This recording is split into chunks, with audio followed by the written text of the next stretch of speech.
Welcome to TSAT. Today I am going to discuss about the technologies of disaster management. So, in this case of technologies of disaster management, for example, mapping is a technology of disaster management. In the case of mapping, as I have specified, zoning is more important here. So, to know the way the disaster is impacting a region, we need to have an idea or to the extent where the disaster is impacting. The map gives you a clear-cut idea, an area which is being impacted, which is not going to be impacted by a specific type of disaster. So, in this context, because in this proactive regime, we need to prepare certain thematic maps in terms of a theme representing a region which is being impacted by a cyclone, a map individually identifying a region which can be impacted by earthquakes, a region which has been impacted by drought, a region which has been impacted by floods. So, on this basis, when you have got different variant types of maps, what happens is the administrator will be having an idea very clearly that what are the regions being affected, where certain kind of activities need to be done, mitigative activities need to be done to avoid the disaster. The mapping helps a lot.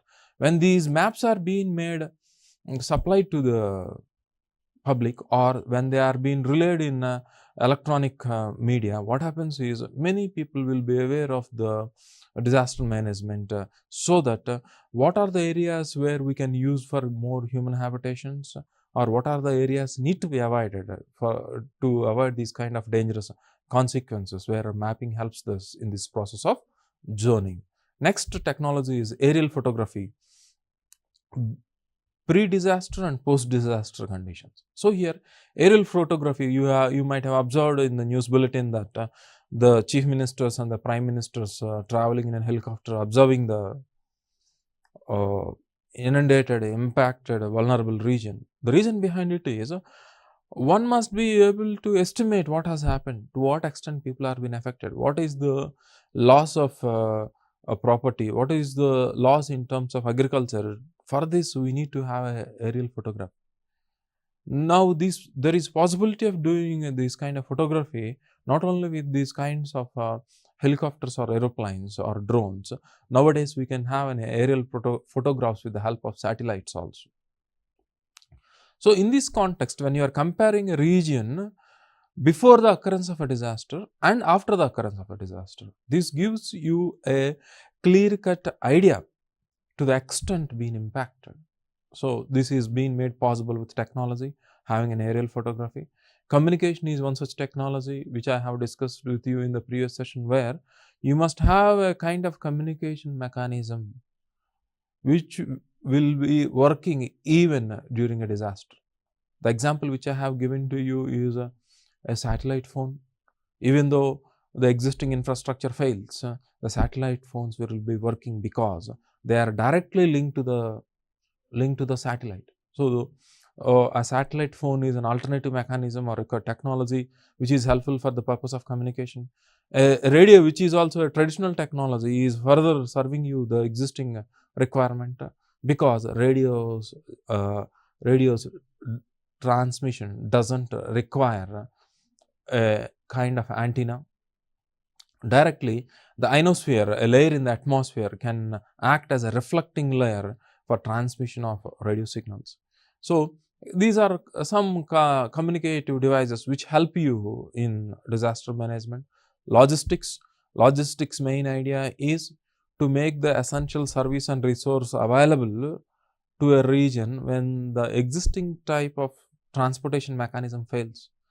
The aim of the logistic is, under any circumstances, the essential goods and services need to be made available to the vulnerable population, is the aim of logistics, by using alternative transport mechanism, as I have specified in terms of using helicopter, drones kind of transportation mechanism when the roadway fails due to earthquakes. Epidemiology is the study of diseases. So, one need to know the prognosis of a disease, means the way a disease progresses. So, the corona spreads in terms of a first wave, second wave, third wave. So, understanding the way a disease spreads is an epidemiology, or understanding the different stages of disease in an individual, the different kinds of symptomatic characters on the basis of which diagnosis need to be done. So, the specific act can be taken, or kind of medicines at a specific time need to be used to save ourselves. So, epidemiology is studying about diseases, whether it is been caused by a virus or a bacteria or a fungus or any other factor, and taking necessary steps when you have got specific knowledge. Yes, corona is being spread through air, so we are using mask because we have got the knowledge about the way it spreads. So, when the knowledge of a disease is aware, the necessary steps need to be taken will help us to avoid the disease. So, this is all about epidemiology, knowing about the diseases, treatment, medicines, etc., so that we can save ourselves. Next, disaster preparedness. As I have discussed in the previous sessions, you need to have certain prepared mechanisms, storing medicines in advance, having alternative transport systems, having legislation is a preparedness, prepositioning personal forces is a preparedness.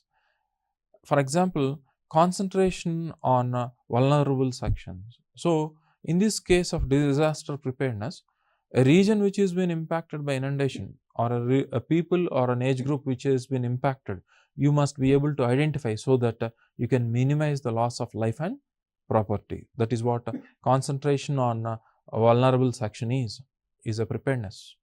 Mitigation of disaster management is made in two ways. One is structural and the second is non-structural mitigation. So, in the process of mitigative measures, when the classification is being asked in terms of mitigative measures, you must be able to differentiate between structural mitigation and non-structural mitigation. So, here in this case, to make you understand what is a structural mitigation and you know what mitigation is. Mitigation is certain steps which you are going to take before the occurrence of the disaster and after the occurrence of the disaster to minimize the loss of life and property. So, in the case of structural mitigations, for example, there is a mechanism or a way of construction of buildings which are earthquake proof buildings. Means even though there is an earthquake, certain constructions can resist the impact of an earthquake. So, it is a structure being constructed to avoid the destruction is a structural mitigation. For example, you have got old structures which have been constructed without following any earthquake proof measures. So, what you need to do when you have already constructed? In this context, for example, take the case of public buildings like hospitals or public hospitals or schools, municipal buildings, etc. They can be fortified. So, fortification means adding additional columns at the ground floor or strengthening the columns by supporting a horizontal or a 45-degree angle support concrete structures to the main columns, so that the strength of the building increases, so that you can avoid or strengthen the building to collapse, avoiding collapsing of the building. For example, to avoid floods, percolation tanks, when it is being mandatory to all the buildings in all the metropolitan cities, when it is being mandatory, what happens is, when the percolation tanks means the water which is being precipitated due to the rain, when it is not being connected to the drain sewage, when it is being connected to a percolation tank within the building at the ground level, what happens is the water will not get into the drainage and the water will be percolated down into the ground, so that it has got a double-edged advantage. One is it increases the water table, avoiding drought. The second is urban flooding can be avoided, because when there is a cloud burst, the volume of water precipitated is so high in a very short duration, where the sewage will not be able to accommodate the precipitated water leading to flooding of urban habitations. So, percolation tank is a structural mitigation. Fortification of the world buildings is a structural mitigation. Having a new construction technology is a structural mitigation, which are being made mandatory in terms of a legislation. And non-structural mitigation is a legislation. So, for example, certain rules and regulations need to be followed is a non-structural mitigation. For example, during disaster, the kind of rights available to the citizens vary. Is a law being made? So, here in this case, you do not find any kind of structure, a law where the citizens of a country need to behave accordingly during a specific condition. A legislation is not a structure, is a law which prevents a disaster. So, for example, as I have given in the first episode regarding the institutional structure of disaster management, NDMA structure is based upon a legislation, is a non-structural mitigation. So, and these structural and non-structural mitigation varies from disaster to disaster. For example, the structural mitigation in the case of an earthquake and a cyclone varies. In the case of a cyclone, you need to construct a cyclone shelter in the higher elevated regions, is a structural mitigation, whereas in the case of earthquake, you need to fortify the existing buildings, so is a different mode of structural mitigation. So, laws need to be made during warfare, laws need to be made during earthquakes, inundation, pandemic, or non-structural mitigations. Disasters are also been where they have been classified, or there are different types of disasters based upon the rate at which they attack you. For example, rapid onset disasters. For example, without any warning, if an incident or a hazard happens all of a sudden, leading to a lot of destruction, is being described as a rapid onset disaster. For example, an earthquake happens without a warning. When a disaster happens slowly without any kind of noticing you, gradually, for example, drought is not a rapid onset disaster. This happens slowly over a period of time with the decreasing in the availability of amount of rainfall to life forms. So, a drought can be given as a classic example of slow onset disaster. Earthquake can be given as an example of a sudden rapid onset disaster. So, this is how even disaster types can be explained. So, there are different sectors in disaster management. So, what are these different sectors in disaster management need to be managed, and what are the different sectors which are being impacted because of the disaster? These sectors are being divided into direct and indirect sectors, because when a direct sector is being impacted, the effect on you will be more and you will be directly impacted. Whereas in the case of indirect effect is not so direct, and the impact to an extent will be a little bit less when compared to direct. So, for example, health directly impacts you physically, housing directly impacts you physically, agriculture, the availability of food is being impacted, economic activities, social sector, when you lose a job, where you have observed this in this pandemic. So, these are a social sector is family, many people died, the head of the families died. So, because of this reason, there is the structure of the family itself is being destructed because of these disasters. So, because when we lose a member in the family, the structure disturbs in the case of these disasters. So, these are direct sectors: health, housing, agriculture, economic activities in terms of the jobs, and social sector means in terms of society, family is a social sector. So, these are direct, these have got a direct impact on us. Apart from this, in the case of urban settlements, for example, indirect impact in terms of transportation, lifeline like power or hospitals or critical facilities, when they are being impacted, indirectly we get impacted, but to an extent we will be able to survive for some days. without these. But direct impacting sectors, survival itself becomes a question. That is the fundamental difference between these sectors which are direct and indirect. After understanding this mechanism, there is a mechanism to prevent disaster and there is a mechanism to mitigate.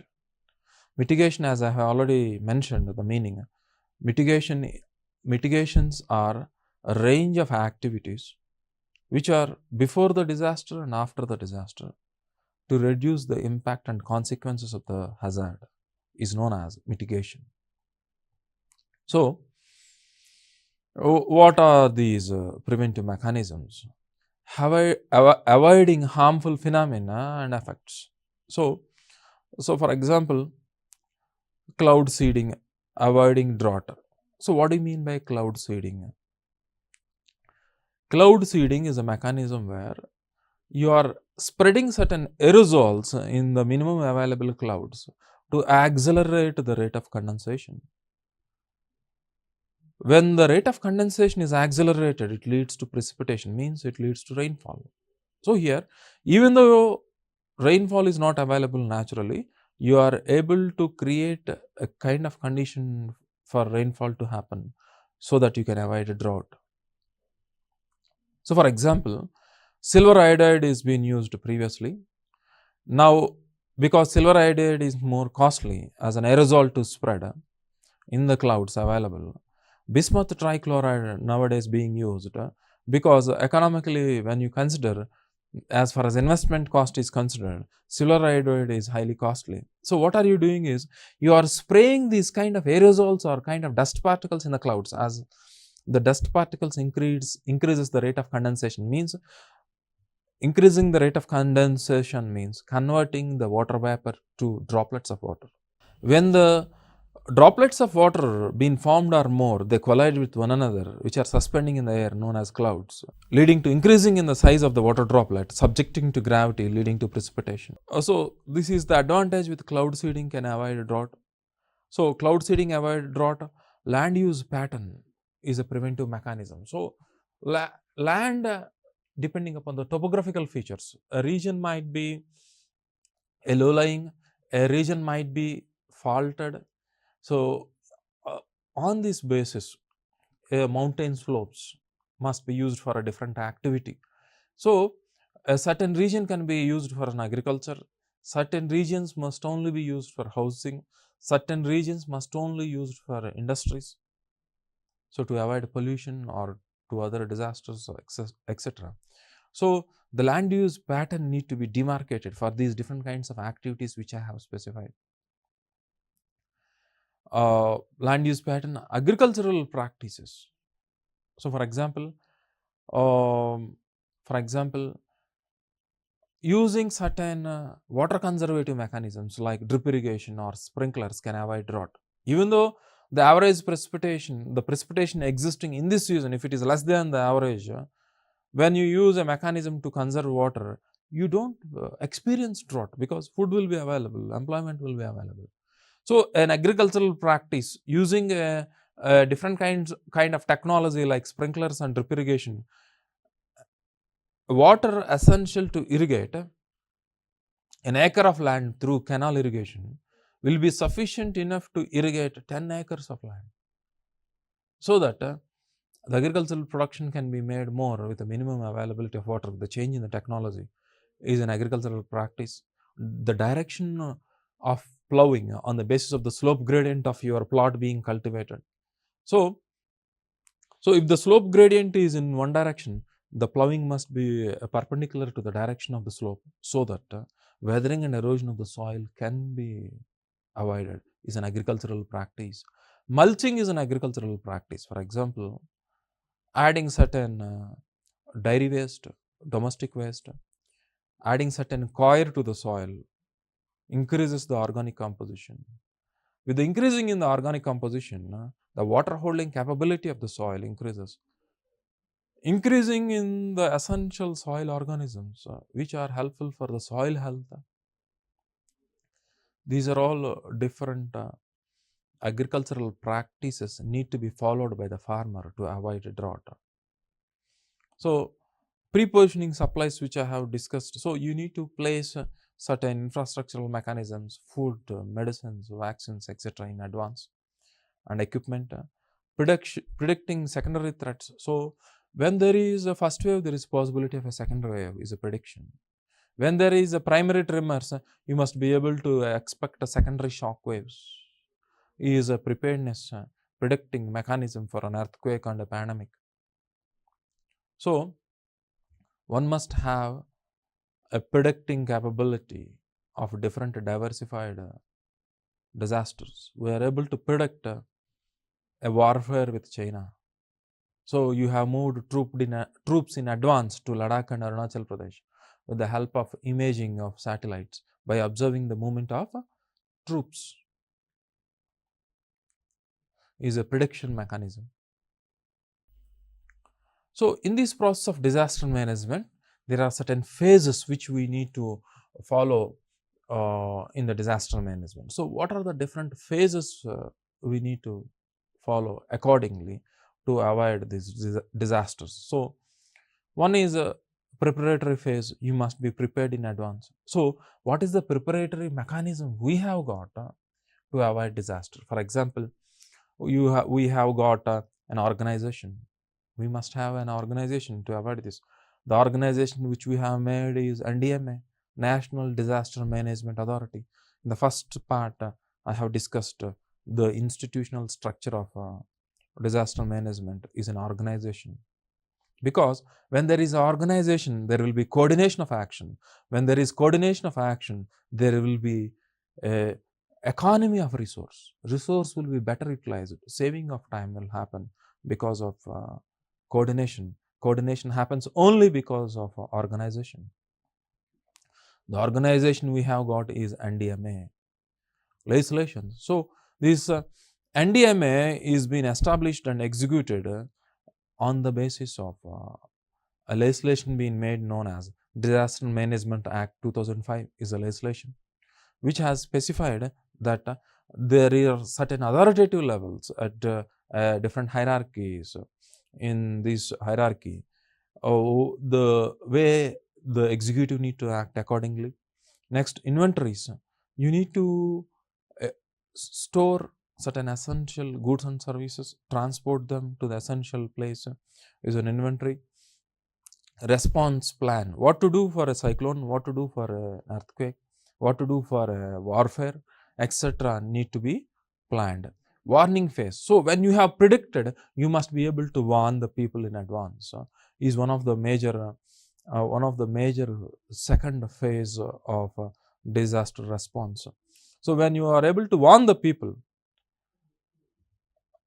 actions can be taken in advance to avoid the loss. For example, prediction of a cyclone, estimating the region being impacted, warning the people and habitats where the coast is being impacted, making them to evacuate. So warning phase is very important. For example, nowadays, new communication mechanisms of artificial intelligence warns the people through messaging to all the people to their cell phones is a warning phase with the help of technology, with the help of communications. Emergency phase. So certain actions need to be taken after the occurrence of the disaster is an example of an emergency phase. For example, search and rescue operation. So immediately when there is a communication available to you what to do after the occurrence of a disaster, you know the location where the disaster has happened, what you will be doing is a search and rescue where the people are stuck in an earthquake or a cyclone, etc. You will be able to identify and rescue them so that loss of life can be prevented. Medical assistance, the doctors, paramedical personnel need to be transported to that particular affected region. Communications, establishing alternative communication systems, temporary shelters, food and water supplies must be provided, especially in the emergency phase to avoid the loss of life. Rehabilitation. So the people who have been subjected need to be cope up back to their original condition by assisting them economically, through psychologically protecting them, strengthening them, counseling them, These kind of rehabilitation means reconstructing the house back. If they are being affected in terms of health, if they have lost their limbs, etc., they need to be given certain support, artificial limbs, etc., prosthetics need to be provided so that they must be able to lead their normal life. That is what rehabilitation is. Bringing them back to their normal life. We shall meet in the next session in terms of discussing about different types of disasters. Thank you.